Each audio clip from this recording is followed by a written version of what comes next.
Assalamualaikum warahmatullahi wabarakatuh. Tipayun hayuk urang sanggakeun puji senarang syukur ka Gusti Nu Maha Suci anu tos masihan kasehatan ka urang sadaya. Dina kasempatan ieu urang sadaya tiasa patepung lawung, paampruk jonghok, patepang rarai dina ieu kagiatan kalawan kawilujengan. Teu hilap deui hayuk urang panjatkeun sholawat ka junjungan urang sadaya Nabi Muhammad SAW ka para sahabatna, mudah-mudahan dugi ka urang sadaya. Nepangkeun wasa abdi Nabil Aulia ti 11 Mipah hiji simkuring di dieu janten panumbu catur. Teu hilap simkuring ngaturkeun nuhun ka pamilon sareng pangjejer anu tos keur sahadir dina ieu kagiatan anu medar sareng ngadiskusikeun ngeunaan pentingna kasehatan mental dina masa pandemi. Ukituna supados henteu nyongkolong kana waktos, hayu urang sasarengan muka ieu acara ku aosan bismillah. Bismillahirrahmanirrahim. Para pangjejer sareng pamilon anu kusim kuring dipihormat, sateu acan nincakan acara salajengna supados henteu disaha-saha, simkuring seja nepangkeun pangjejer anu bade ngadugikeun kamandangna. Pangjejer anu kahiji nyaeta Bapak Nono Haryono anu asalna ti Majalengka, mantena mangrupikeun paneliti Public of Center Mental Health. Hatur nuhun Bapak kana kasupinganana. Anu kadua nyaeta Ibu Mutia Paramita anu asalna ti Majalengka, mantena mangrupikeun Departemen Klinis Kesehatan Mental. Hatur nuhun Ibu anu parantos sumping kana kagiatan. Sumangga ka Bapak Nono Haryono anu bade ngadugikeun kamandangna.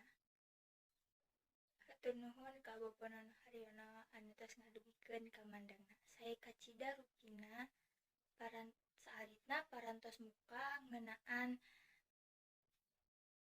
kesehatan mental dina masa pandemi. Nurutkeun mantena pandemi Covid kieu teh teu hangan saukur mangaruhan kana kesehatan fisik, ekonomi, tapi oge mangaruhan kana kesehatan mental. Jadi kesehatan mental teh penting. Komo deui dampak pandemi kieu teh bisa janten depresi, gangguan kecemasan, bipolar, sareng gangguan kesehatan mental lainna. Anu salajengna nyaeta Ibu Mutia Paramita, mangga dihaturanan kanggo ngadugikeun kamandangna. Hatur nuhun ka Ibu Mutia Paramita anu tos ngadugikeun kamandangna. Tah tadi anu ku Ibu Mutia didugikeun teh sae pisan sabab ngeunaan solusi pikeun nyageurkeun kasehatan mental dina masa pandemi. Nyaeta aya sababaraha solusi anu pikeun nyembuhkeun kasehatan mental. Nyaeta nyiptakeun pola pikir anu positif. Jadi dina pikiran urang teh ulah ngan saukur anu negatifna wae. Ngawitan gaya hidup anu sae.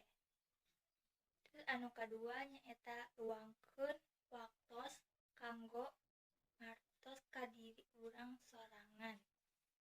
Anu katilu nyaeta ngalakukeun hal anu urang resep anu sifatna positif.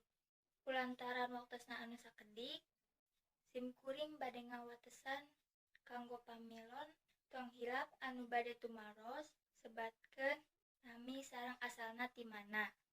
Hatur nuhun ka Wiwin Nurmalasari anu tos ngadugikeun patarosanana ngeunaan panyebab gangguan kesehatan mental dina masa pandemi.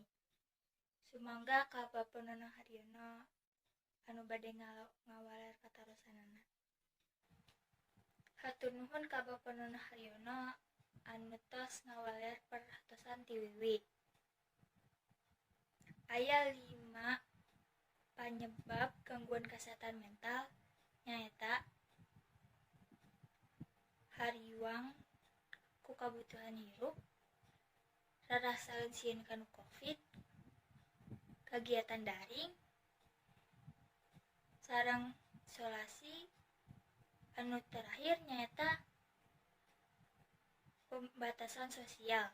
Alhamdulillah ieu acara teh parantos rengse. Muga-muga ieu acara teh manfaat ka urang sadaya.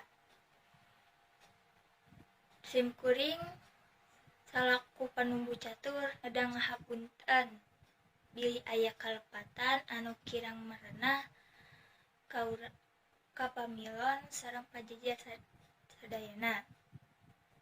Mung sakitu anu tiasa ku simkuring dideuwikeun. Hatur nuhun kaperhatosanana.